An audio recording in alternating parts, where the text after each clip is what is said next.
Welcome back to Mindful Moxies. In this episode, we dive into the words and labels we take on like hustle and balance and why they might be holding us back. Join us as we explore how to redefine success, shift our priorities, and embrace a life of clarity, courage, and grace. Let's get started. Be mindful of yourself, be mindful of your wealth, be mindful of your health. You need it, just take a breath, it's your life. Live it, be your best, stay box free with your Mindful Moxies. We are your Moxies, guiding you through the messy, real, and empowering journey of personal growth.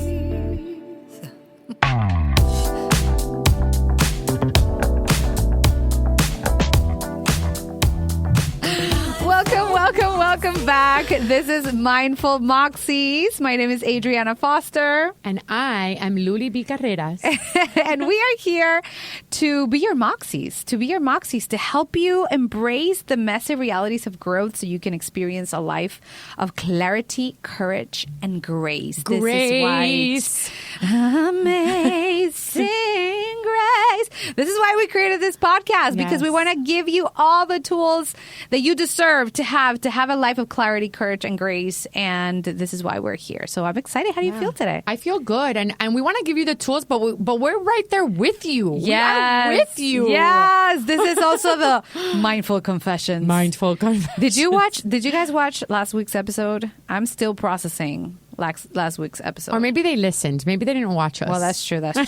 Watch, listen. You know. I am still processing last week's episode. That was intense, and thank you for all the beautiful things that you shared about me, and I love you. Thank you. You shared a lot of things about me too. Love. If you're watching us, we're doing heart gesture. Heart gesture. Have you seen the difference between millennials and the new generation on how they do the heart gesture? Yes. So I do the heart gesture like this. Yes, that's how I do it. Right? And this. My daughter does this thing with her fingers. Like this? They do no, this? she does they do that. She does like this. No, like this. I don't even know. She does it like backwards. So maybe you can show us if you know the different heart gestures that we don't know. Yeah. Oh, like this. That? Like I don't know. I was like, why? She's like, Mommy, because that's how we do it. Because it's cool. Jesus Christ. Anyway, what are we going to talk about today, Luly? You know, it's funny how we're talking about the different gestures of hearts and how, there was a time in our lives that we would do it this way and now we're doing it that way. And today we're going to talk about some words, some terms that became really popular about a decade ago. They're being used today. And we just kind of want to just talk about the implications that these words have and the toxicity that can be around these words. Yeah. So I wrote a book called Balance is Bullshit. It's don't buy it. Don't buy it. Don't buy it. Don't buy it. And the reason why I don't want you to buy, I think that's another episode, is don't buy my book. Hashtag don't buy my book. I'm writing another one. Buy that one. I freaking love you. You know why I'm saying I that. wrote a book, don't buy it. Instead of said nobody ever. Because that wasn't the Mindful Moxie version of Luly. I agree. However. But the book is great, though. Well, thank you. Which, by the way, my client that lives in North Carolina flew and gave me the book so you could sign it, and I was supposed to bring it today. Yes, and I shouldn't have said that. But here's the reason why I say don't buy it. Is because it's a different version of me. That's really why. Right. And if you want the juicy details, maybe that's another episode, or maybe you could DM me on Instagram, the Luly B, and I'll voice memo you the story. But for the purpose of this, let's get back on track, people. Oh my God. Over a decade ago, I was in a mastermind group. And I was in a group of people, of women that I considered to be smarter than me and more successful than me. And they were building empires. And they really intimidated the hell out of me because they were just so extraordinary. And I was about to share and present my new business idea where, I had a marketing agency called Chispa Marketing. And the Luly B brand was going to be this marketing brand that I was going to have. And Luly B was going to help you my signature talk was how to get noticed without spending a fortune. I mean, it was really good, really great. Yeah. But as I get up and I share with this incredible mastermind group, where I'm being held accountable and there's so much love in the room and support, I get up and I start sharing the story and I stop and then I start doing the Oprah cry. Oprah / AKA Luly cry, which is the ugly cry. Oprah always talks about how she does an ugly cry. I've never seen, I have never seen Oprah, an episode. I know. It's like a confession. Yeah, you haven't lived. I know. Well, I think what she's doing now is even more cool. So you should watch the stuff that she does now. So I'm doing the ugly Oprah cry, and and I say, I don't think this is what I want to do. I want more. And at the time I was using the word more, what I really meant and what I know today to be true is I wanted to be aligned. Yeah. I was looking for that alignment. But I said, the next person that tells me that all I need to do is balance, I'm going to vomit in their face. I literally said this. Yes. I'm going to vomit in their face because balance is bullshit. And what I realized 10 years ago and the words that we're about to say now and for the episode is the context and the connotation that these words have. Yes. Right? And so for me, yes, I believe in a life of harmony, and I believe that you need to focus on all aspects of your life. You need to focus on self and relationships and business and spirituality. That I think that is so true. But the idea that we can draw a circle, because I used to do this, people. I used to draw a circle. And I used to do this, and hopefully you can see this. This is terrible. I would draw a circle. And I would say, I'm a great mom and a great business owner and a great wife, huh? And it was divided evenly. And so the book is called Balance is Bullshit. Yes. Because I can't stand that word. I think that word, the connotation of that word means that I'm going to slice this pie evenly, that everything is going to be perfect, that it's always going to be that way. And I think that is true for the words that we hear today as well, like boss babe or hustle. Yes. Or grit. Yes. There's a place for those words. Ugh. Yes. There could be a place for those words. Right? And this is not to throw shade at those words. I think or the people that use these words as also their brands, because it is not the word, but the connotation that has had, and especially in such a masculine oriented environment which women are forced or pressured to operate in, these words, the connotation can be detrimental tremendously to our society and to our beings. Yeah, so that's what we want to talk about today. And there are a lot of people that are maybe holistic coaches or nutritionists or, spiritual teachers that will argue with me, well, balance is important. And so my argument is always, well, the balance and the connotation that I'm talking about, where we talk about work-life balance and what that should look like and the conditioning that we have about work-life balance. And so that's true for these words, right? So let's get into it. Words like the hustle. And the grit and the boss babe. The boss babe. Yeah. That is something that for me in particular, in what I do, it is so triggering when I see a woman be so proud of that they never sleep, or that they work all of these hours a week and they have no time to feel emotions. I've had clients literally telling me, no, I don't have time for emotions. Like, I don't feel anything. And in my head, I'm like, dying in here because it is so, so, so detrimental, not just for our spirit and our emotional, life in system and our nervous system, but for our bodies. You know that emotions are our energy that are stored in our bodies. And if we don't learn how to flow and we don't learn how to listen to our body, how to slow down, how to understand the seasons, right? The same way that there's seasons, you know, spring, summer, fall, winter, that same way we operate in our bodies. And if we don't learn how to slow down, and if we have this expectation that we should operate at the same pace, and not only just the expectation, but also we glorify this same pace operation of constant hustle, that can kill us.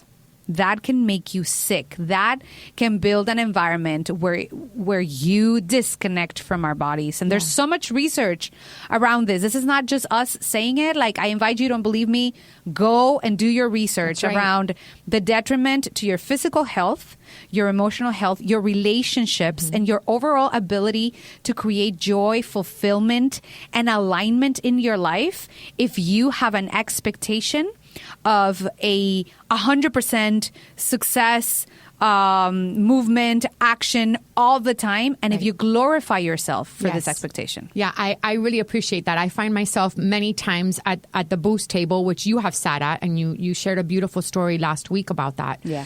I find myself often sharing with the ladies in the Boost program, aka Boosties, because they nickname themselves Boosties. I often tell them, you're not going to get a gold star for this. No. And I think that is also, you know, I think, you know, you said like the badge of honor, like somehow I'm going to get a gold star. I'm going to be a great mom because I didn't sleep last night, right? Yeah. Hashtag stop it. Hashtag stop it, right? Like I love to say, and you know, my kids now, if you follow me, you know that I no longer have children in my home because I no longer have children. I have grown ass men, and I refuse to use the word empty nester. I am a bird launcher. Oh, I love that. And I've recently launched. I launched these two children. Well, I launched my last baby bird. Right. And they're both in college. And I think for me, you know, as they were growing up, I learned all these lessons, and I'm grateful that I learned them sooner than a lot of people. And I get to teach this and equip other people and inspire other people to not fall into this trap. Right. But I remember seeing moms when my sons were in grade school, moms that baked those beautiful cupcakes. Yes. And God bless you if you are one of them. We need you in this world. Yes. Because I'm not one of them. And that's not, I'm all about embracing our gifts. And that is not my gift. And so I was the mom that would say, like, I'm not going to make the cupcakes. I'm going to make the cupcakes happen. I'm not going to make them. I'm going to make them happen. Yeah. And this pressure that we put on ourselves, again, is horrible. The grit, the hustle, the boss babe of being everything to everyone all the time. Just saying that makes me want to take a nap. 1,000%. And again, right? I am the one that goes deeper all the time, and I'm trying to look for the root cause. I should be the root queen. That's what I'm going to name myself, the root queen. Let's think about, where does this come from, right? And not just a term or, you know, whatever. Where does this necessity to have a gold star and to feel productive by running yourself to total burnout comes from? And that is a trauma response. Yes. When we experience life, in especially our childhoods, when we are raised in an environment where we were loved, accepted, praised upon results. This happens a lot in different cultures where these results or these excellent standards are expected. When we are raised in environments where we were praised or loved or we connected based on our results, we will develop behaviors in which we will want to fill our schedule all the time and always be the overachiever or the one that does everything for everybody or the one that sacrifices sleep. And we put our priorities on the back burner because also when we experience trauma, I don't know if you know this, and again, don't believe me, go do your research. When we experience trauma, the first thing that happens in our life as children, is that we disconnect from our body and we go into our mind. So imagine that your body, your emotions, your spirit is your feminine domain, right? The domain in which you're being. And your mind, your action, your strategy is the masculine domain. So when we experience trauma in our childhoods, we disconnect from the feminine because it's not safe to be there. It's not safe to be. It's not safe to feel. Why? Because when I feel, my dad fixes it or yells at me. Like when I was growing up, my dad, if I had a tummy ache, my dad would punish me. And God bless him. I love him. But, he was like that because he was his own inability of feeling his emotions and process them, and his own inability to manage his nervous system and feel safe made him not create space for me. And that created on me a pattern of being the queen of hustle. I used to do this all the time. I used to feel super proud if I would wake up and would have 1,000 things on my list, and I was busy every single second of the day. That would be the only way that I would feel productive. And I think let's take it a step further, because I think that's true for most women that are listening today or watching us, is we are conditioned also to believe that. Yes. Because if a woman comes to a table and she says, I didn't sleep because I just, launched my website, or I just baked the cookies for my son's class, all the women around you will be like, wow, I don't know You're how such a you good do mom. it. You're amazing. Yes. So that's the other piece too, is we congratulate each other. Yes. Whereas if you're friends with us, we'll be I'd like, are you crazy? Why Go to didn't you Target. order that? It's like, no. And let me tell you something. This is like so powerful. We women, we are the ones that raise kids this way. That's right. We model it, number one, right. by never being available, by always being busy, by putting ourselves in total burnout because we have to do the things. And we teach our kids, oye, they can't have a second to relax. You go to school, then you go to piano, then you go to dancing, then you go to this, and blah, blah, blah, and then do your homework, then do your chores, and blah, blah, blah, blah, blah, blah. And the poor children never have time to breathe. This is why there's a term right now that I love that is like a trend. It's called slow living. And slow living, it's all around being present and doing just enough. Doing what really needs to get done and prioritizing your body, your needs, and connection. The connection with your children, the connection with your husband, your partner, your friends, the connection with other people, and most importantly, the connection with yourself. So self-care and slow living, it's a trend. And don't get me wrong, there's a balance, right? And I don't want to use that word, but I'm sorry. There is a balance. There's a balance. Yes. Because we're also not going to be like, okay, I want to have $1 million. Well, and I'm not going to do shit. And I think that is the key. Yes. That is the key, right? Is for so many of us where we live, it could be so polarizing. So it's like, it could be both and. Yes. It's both. Yes and. Yes and. Yes and. The path of the loud woman. The and is so important there because it is both. I can have the slow living and I can also reach excellence. I often say, what if we change our perspective, on perfection? And what if we strive for excellence instead of striving for perfection? Yeah. And think about it. It's not going to be perfect. And excellence can look in many different ways. That's right. There is a type of art that I'm totally blanking out right now in Japan, where when things break, they put them together with gold. I talked about this in Spark a couple years ago. Yes, Jitsugi, Kintsugi. Yes, you see, teamwork. Right. So excellence does not have to be perfect. That's right. Excellence, like Luly and I started thinking about the podcast, and it was like, let's go and do it, and boom, and let's plan it. And sometimes, actually, most of the times, as you guys know, if you don't know me, I'm a motivational singer, and I have albums out. You can hear me on Spotify and iTunes. And one thing that is very true, I promise you, when you're recording a song, is that usually the first take is the best. The first take, the one that it's a little messy, that it's not the perfect pitch, that maybe you messed up a word, it is the best take. Why? Because it's organic. Because it's probably felt versus thinking. When you're singing and you go into your head, you disconnect the feeling from the voice. Right. The same thing happens in life. When you are acting in go mode, you might be very busy. Yeah, and you might create results, but you are forgetting one of the main gifts that we have as human beings, that we are not alone, that we are not supposed to do life alone. And when I say alone, I mean from our souls. We are spiritual beings, and our true power lives within the feminine.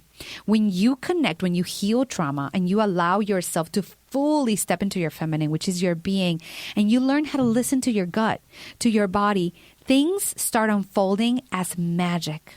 You will see things come to you in such a beautiful way. And I'm not talking about the manifestation, the secret. No, I'm talking about the true power of alignment. Yes. You said it very importantly when you found what was your truth and you built and designed a life that was aligned with your truth. You started making magic. That's right. And you might be busy, or like our amazing friend Lena likes to say, abundantly full. That's right. Abundantly full. But instead of being burned out, you are energized, and you still magically bend time and have time for your kids, for your partner, for your friends, for yourself. And you're still doing the things that you want to do. So it's shifting the mentality that you're going to get a gold medal if you are in your head doing all the time, and stepping into what is good for me? What matters to me right now? And what's the priority right now? I love that. And I think about over 2 decades ago, I worked for the American Red Cross, and I was an international spokesperson. That was part of the role that I played, was I would go to Spanish language television stations here in Miami, representing the International Red Cross, which was an incredible, extraordinary opportunity, and also very nerve-wracking. For sure. And I remember during the disaster season, hearing people that were disaster workers and volunteers saying, well, I haven't slept in 48 hours, and I remember being in my early 20s hearing this. Yeah. And saying, well, I went home and I slept for 8 hours. And I went home and slept for 8 hours because I'm going to be on live international television speaking in Spanish, which I speak very well. And I don't want to get, I had to say words like deslizamientos, which is not a word I often said when I grew up in a bilingual home. So I am going to honor I remember being in my early 20s, Adrianna, and being like, that's not really a badge of honor that I want. I honor and acknowledge you for you seeing that you're here because these people also had beautiful intentions. They're here to support people that have experienced, a hurricane or mudslides or earthquakes, because this is the work that we were doing at the Red Cross. But in my role at the Red Cross, I was going to be on live international television where I don't get to say, well, hold on a second, I'm tired. Or because I was tired, I wasn't able to give 100% of myself. And so I learned very early on this incredible tool that I didn't even realize I had in my toolbox. For many years, I didn't realize it, which was, okay, if I need to be my best, right, which a couple episodes we talked about the 4 agreements, and always do your best is one of them. If I want to be my best, what do I have to do right now? What is my priority? And my priority right now is not worrying about everybody else thinking that I'm not devoted to this cause because I haven't slept. I am so devoted to this cause that I'm going to take care of myself. I'm going to go get some rest so that I can be at 100%. I can do my best, and I can represent this organization in the way that it deserves, which is me being at my 100%. 1,000,000,000%. This is a great example. In the 15 years that I've been working as a clinical hypnotherapist, I can tell you that 90% of the problems in humanity, like from my clients, get resolved when they shift their priorities. Mm-hmm. And most importantly, when they heal the trauma that got them to be the last priority on their list. That's right. Because there's always a point of pain. So my ask for you today, that you're watching us, thank you for watching Mindful Moxies, is do the work. Ask yourself, where does this come from? When was the first time that I learned that being the last point of my priority list was good? When was the first time that I learned that hustling and glorifying my hustle was actually good? Maybe you had an example with your parents. Maybe you saw society. Maybe you work in an industry that everybody else is doing it. And if you don't do it, you look, bad or whatever. But really question it, because when you are able to identify that core and you can heal it and you align your life to what serves you, magic happens. And a lot of your problems get solved. And it's very simple. Like, think about it. When you have a baby and you don't sleep, it's like the whole world feels like it's falling apart. Mm-hmm. And then when you sleep, you're like, oh, well, this is not that hard, because your nervous system is crazy. And we can talk, we can do 3 episodes of this. We can talk about adrenal fatigue. I was misdiagnosed for years. Yeah. I didn't know that I had adrenal fatigue. I thought that I had chronic depression, anxiety. And what I needed was to rest and eat well and eat at the time that I needed to eat. That's right. So if you question it and if you find the source, if you heal that source, you can start to slow down and really prioritize your life and live aligned with your purpose and what you desire. And I think when you do that also, you get to be okay with other people around you perhaps judging it or 1,000%. questioning you, which I know is big. That's big. If you're a mom and you have school-age children or even children in high school where there's so much judgment and so much chatter. If you're in the corporate environment, as Adrianna alluded to, maybe you're in an industry like I was, where it was a badge of honor if you don't sleep, right? How can you disconnect from that in a way that honors you? And by the way, I was still working 12 to 16-hour days. It wasn't that I wasn't working harder. I wasn't being excellent. But I knew that me being excellent meant this. Right. This was my definition of excellence. That is super important. What is your definition of excellence? What is your definition of success? I used to think that success for me was having a record deal, having thousands and millions of dollars in my bank account, and being fully... I remember when I started working as a hypnotherapist, I was like, I want to be fully booked a year in advance. And now I'm like, no, I don't want that. No. Today for me, success is freedom, is being able to do whatever I want at whatever time I want. That's and right. Design my life the way I want it. So what is success for you? You can start there. And I promise you, if you are feeling burned out, if you're feeling tired, if you're feeling like you don't have time for the important things in your life, if you feel shame when you take a nap, or if you think that resting and taking a day for you, and I want you to be honest, right? Resting and taking a whole day off for you, it's wrong. I promise you, you are experiencing the curse of the hustle queen, the boss babe, and we invite you to stop it. Hashtag stop it. Hashtag stop it. Hashtag stop it. Yes! Luly singing. Yay! Oh, God. Thank you for joining us in another episode of Mindful Moxies. We are with you every single week. And remember that we are here to teach you how to live a life of grace, courage, and excitement. My name is Adrianna Foster. And I am Luly B. Carreras. And watch us and tune with us next week. Bye. Mindful Moxies. See how I work that? Thank you for tuning in. If you enjoy this episode, don't forget to subscribe, leave us a review, and visit mindfulmoxies.com to connect with us. See you next week.